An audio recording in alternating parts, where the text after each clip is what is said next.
English humour. A cut and a thrust at the body of English language humour. Part 9. Satire. And so we arrive at the fourth of the four pillars that I've chosen to hang this narrative on. I could have chosen others. I could have chosen the lovable rogue, maybe some slapstick and buffoonery. But I think between wordplay, nonsense, scatology and satire, we should have enough to form the basis of our exploration, and we can romp on from here. What is satire? A definition I once heard went like this. An ordinary comedic joke would say, "Wouldn't it be funny if?" A man walks into a bar with a duck on his head. Wouldn't it be funny if that happened? Two dogs are talking in a field, etc., etc. Whereas satire says, "Isn't it funny that?" We're not laughing at possibilities, we're laughing at the world around us, the world as it is. One of the troubles that satire has is that it relies on what has been called a double audience. One audience gets the joke, and another audience doesn't get the joke. Of course, satirists expect their readers and listeners to fall into the first category and would be horrified to think they fell into the second. But imagine it's 1729 and a pamphlet falls into your hand entitled A Modest Proposal. Well, this purports to address the Irish question, and part of the recommendations to alleviate poverty in that island is that they could, if they wanted, eat their own children, or better still, breed them up and sell them as food to the rich. Could anybody really take this seriously? Of course, its author, Jonathan Swift, didn't intend it to be taken seriously. We're going to trace satire back from its earliest origins in the English consciousness and take it through to modern day, and we'll see it can be a bit of a touchy subject. In fact, sometimes it's not even funny. Maybe a wry smile would be the best you'd expect from it. But then again, as Karl Popper argues in The Open Society and Its Enemies, we do have a choice to make between violence and ideas.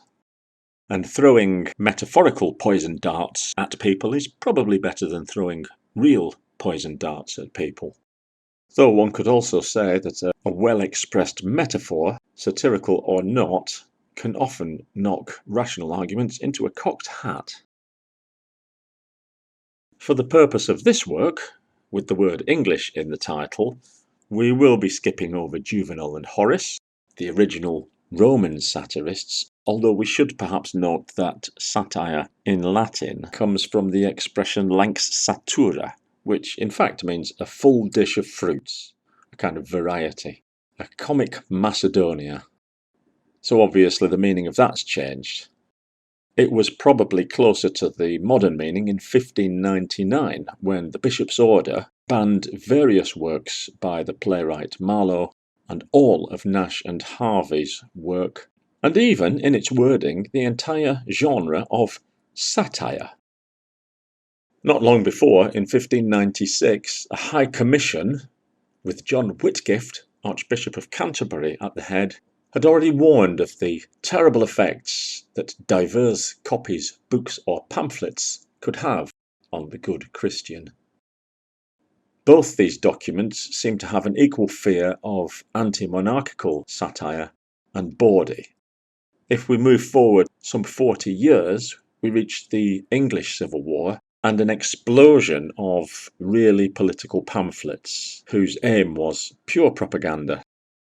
In Elizabethan times, these had already existed, but as printing became easier and easier and travel also tended to shorten distances between places, by the mid-17th century we have a flurry of competing ideas, which heralded the coming division in society. It's not even sure whether Cromwell believed the trope that Swift later used, i.e. that the Irish were so uncivilised that they ate their own children. Cromwell's name is not welcome in Ireland, even to this day. So the Puritans attacked the licentiousness of the non-Puritans, and the Royalists attacked their stuffy rivals in a similar manner. Now, in England, there have been laws since the 16th century about various ways that you are not allowed to write in. Libel means writing not just bad things about people, but bad and untrue things about people.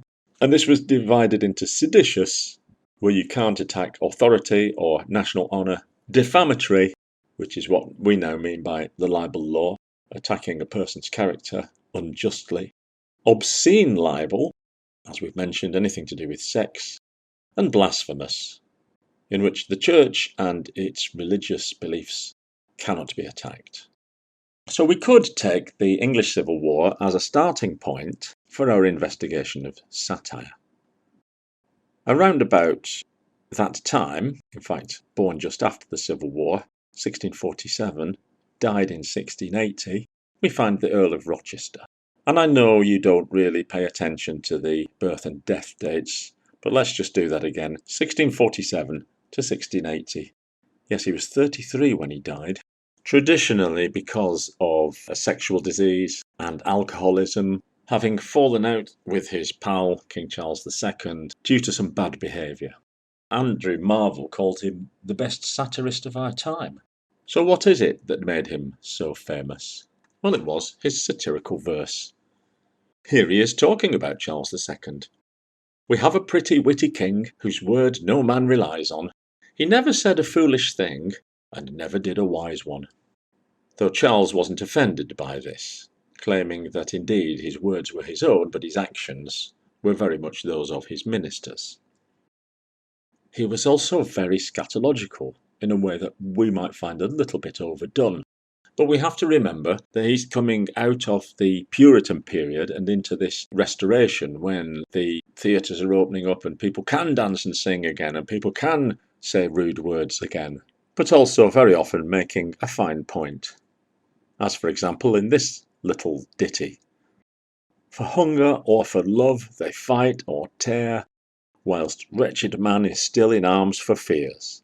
For fear he arms, and is of arms afraid, by fear to fear successively betrayed." Never a truer word spoken, Mr. Rochester. And soon after Rochester's death, here on the scene appears our main man, the Irishman Jonathan Swift. Of course, he's famous mainly for Gulliver's Travels, which he wrote in 1726. This is often read as a children's story or maybe some kind of make-believe, though it is in fact an extensive satire on the human condition and the political panorama of his day.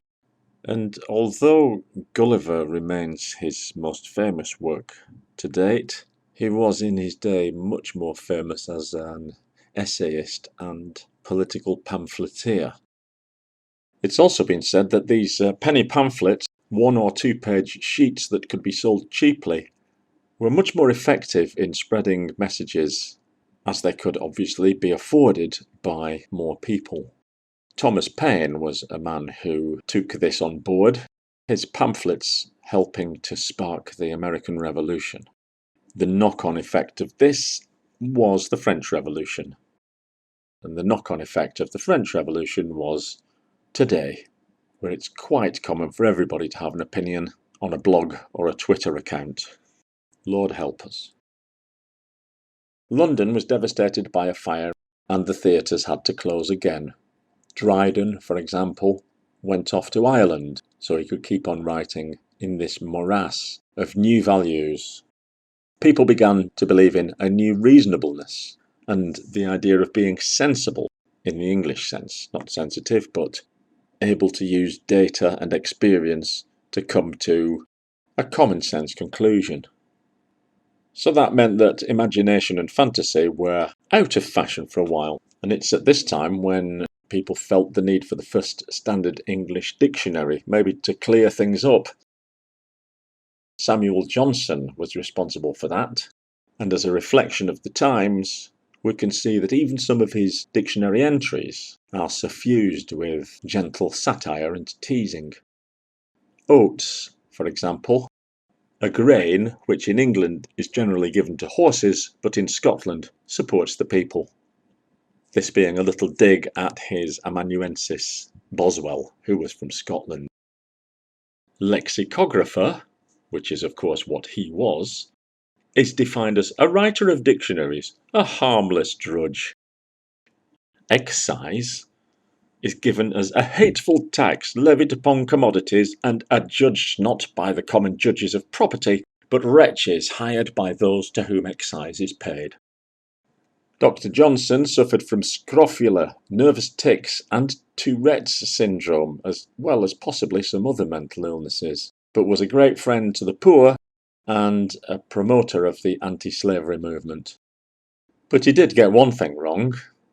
When he said of Sterne's nonsense novel Tristram Shandy that it would soon fade.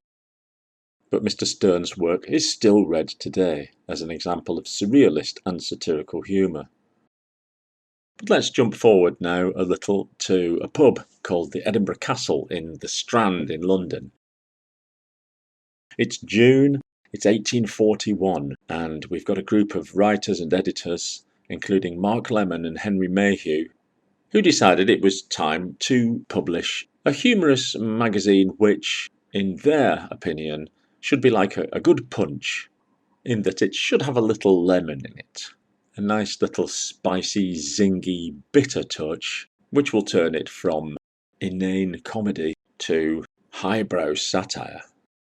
And they took the name of the magazine from that, Punch, using the character of Mr. Punch, who we've already seen as the masthead. And 1 month later, in July 1841, Punch magazine hit the streets of London. Now, again, I should say this is an English humour history, but of course satire isn't exclusive to the English. I think we can date this English flavour to the period of the Civil War, following the line up to Punch. But of course, other countries have had satirical magazines. We can think of the Czech Republic, or Czechoslovakia as it was, with their magazine Krokodil, which was critical of the Soviet state. Or even in Franquista Spain, there was a magazine called La Codorniz, which was allowed to poke some gentle fun. And there is even a case for saying that the victims of satire very often don't mind, because at least it keeps them in the public eye. In any case, Punch, launched as the defender of the oppressed, fulfilled a social role, as well as making us laugh. They very soon let it be known that Prince Albert was getting £30,000 per annum, which doesn't sound very much today, but when you contrast it with the £10,000 per annum that was dedicated to the education of the poor, it does begin to ring a little hollow. I think it's important to notice that these kinds of magazines were successful because they did have some humour in them. Reading about the ills of the world in this way is not going to put a smile on your face, but it might if, like Mr. Punch, you could hit a policeman on the head while you're doing it. Metaphorically, I should say. In any case, Punch, the magazine, was very influential on English social life and only died in 1992, so it had a long, long run. It did have another lease of life when Muhammad Al-Fayed, who was Dodi Al-Fayed's father, bought the magazine in 1996, but 6 years later it came once again to an end. To give a flavour of the magazine, one of the running gags in it was a series of comic vignettes of people from the city asking things to the typical country bumpkin. Here's an example. The city gent drives up in his car and asks the straw-chewing yokel, "I say, good man, have you lived here all your life?" To which the yokel replies, "Not yet." Again, to give a little flavour of Punch, one of the more famous cartoonists, John Leach, was responsible for one of the most famous ever cartoons. This is called Cheap Clothing, in which we can see some skeletons working in windowless factories with no heating, under the gaze of an entrepreneur with his obligatory cigar. These images, in the world where Dickens was also awakening public consciousness to the plight of the poor, played a part in the social reformation of the times. But perhaps Punch's most famous illustrator is a chap called John Tenniel, whose work might be familiar to you, as you would recognise it as the original illustrator of the Alice books by Lewis Carroll. In the United States, in the 50s, the great satirical success story was a magazine called Mad, which was founded in 1952 by Harvey Kurtzman. In fact, only the TV Guide and Playboy outsold Mad magazine in its heyday. This was more of a comic than Punch and had a lot of interesting strips and running gags. One of them I particularly liked, maybe it appealed to my English sense of sarcasm, was Snappy Answers to Stupid Questions, where Al Jaffe would offer possible replies to the questions that people carelessly ask in everyday situations. For example, in one image we see a man with his head under the hood of his car. I say hood because we're in America, the bonnet if we're in England. And a passerby says, "Problems with the car?" You have to keep them to yourselves, but what you really want to say is things like, "No, I'm having a shave on the fan belt." Or you might see a man and a woman kissing, and the passerby would say, "Getting it on?" And the man would say, "No, we're sharing a chewing gum," etc. And I don't need to remind you that a deadpan delivery is pretty important if you want to pull these off. We're going to 1961 now in our Anglo-centric tour, and we're going to find a new kind of printing called offset lithography. Well, this made it even easier to start a magazine. The forerunner was called the Salopian because it was from Shrewsbury School and was edited while still at school by the original founders, Richard Ingrams, Willie Rushton, Christopher Booker and Paul Foote. So, 4 schoolboys, 1 typewriter and a set of letraset means you can actually make a magazine. Willie Rushton was the first cartoonist, and the originals were full of schoolboy humour. Private Eye is still going today. I still remember Richard Ingrams as the editor, but it's now Ian Hislop. He's in the Guinness Book of Records for the person who's been the subject of most libel cases in Great Britain. The magnate James Goldsmith tried to ruin the magazine once with an outrageously expensive lawsuit, as did Robert Maxwell, before falling to his death off his yacht in Spanish waters, having robbed the Mirror's pension fund, it should be said. The fact that he'd been siphoning money from the Mirror Group, which he owned, shouldn't really have come as a surprise to anybody that read The Eye, as they'd been telling us it for years. Peter Sutcliffe, known with huge defects of imagination as the Yorkshire Ripper, had a wife named Sonia. And Sonia was rather offended by some of the comments that Private Eye magazine had made about how she was profiting from her husband's reputation. When this came to court, one judge awarded Sonia Sutcliffe £600,000 to be paid for by Private Eye. Well, that's impossible. And thankfully, public clamour from all sides of the political spectrum got this reduced to 60,000. Well, anyone can make a mistake. Quite a few of the satirists of the time flitted in and out of the making of this magazine. Gerald Scarfe, the excellent cartoonist who provided the artwork for Pink Floyd's The Wall when it was filmed, and even poet laureate John Betjeman, who was more inclined to write about assaults on our heritage architecture. Let's have a quick run through of what you can get from a modern Private Eye.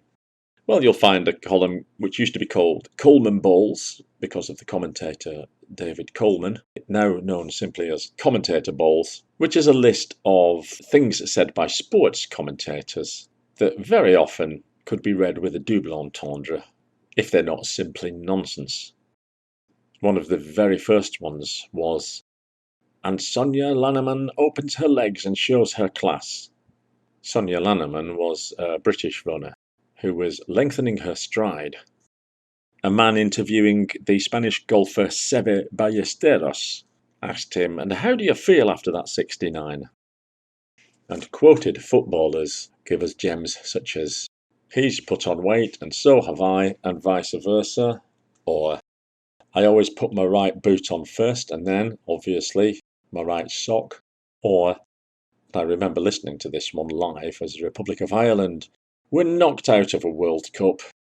And this night of great, great disappointment has been brought to you by natural gas. Mad Magazine and others, and Private Eye and others, have contributed almost subconsciously to the zeitgeist. Tired and emotional has come to mean drunk, as a certain Labour parliamentarian of the 60s was always described in those terms when he appeared. Another Member of Parliament, Mary Kenny, disappeared during a conference to talk to a diplomat from Uganda. The rumours were that it had been a sexual affair, and so discussing Uganda came to mean having an affair. Joining Private Eye in the British panoply is a magazine that copied the typical children's magazines of the 50s and 60s, the Beano, the Dandy. But this was definitely meant for adults, and borrowed quite a lot from the tabloid newspaper style of the time. It was a bedroom in Newcastle upon Tyne in 1979 where Chris and Simon Donaldson put together a cheap little magazine, 150 on the first run, and on the cover it said 20p, 30p for students.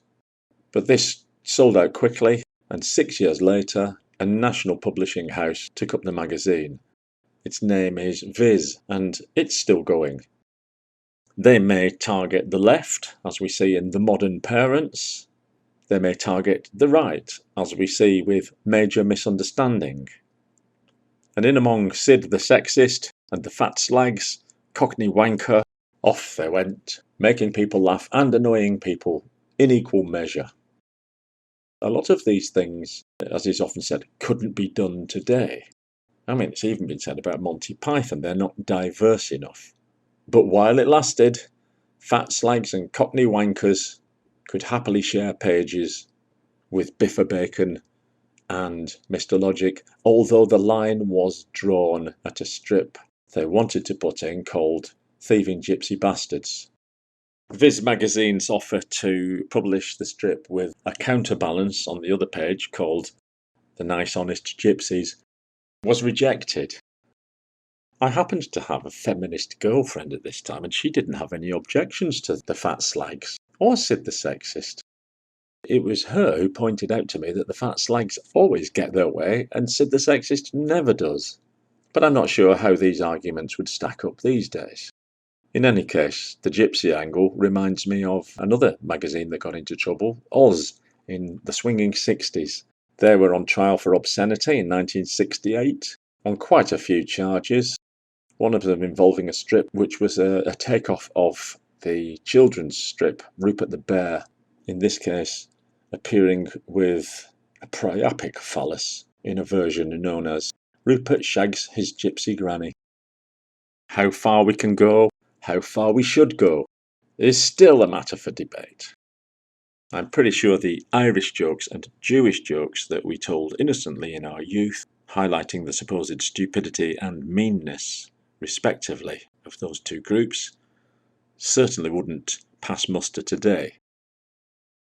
We'll stay with Viz a while, moving off the satirical angle, because Finbar Saunders is an excellent example of the use of double entendre. In fact, this particular strip is almost nothing but double entendre, where the main man, Finbar Saunders, simply listens to people speaking, takes their words in a scurrilous manner, and sniggers to himself.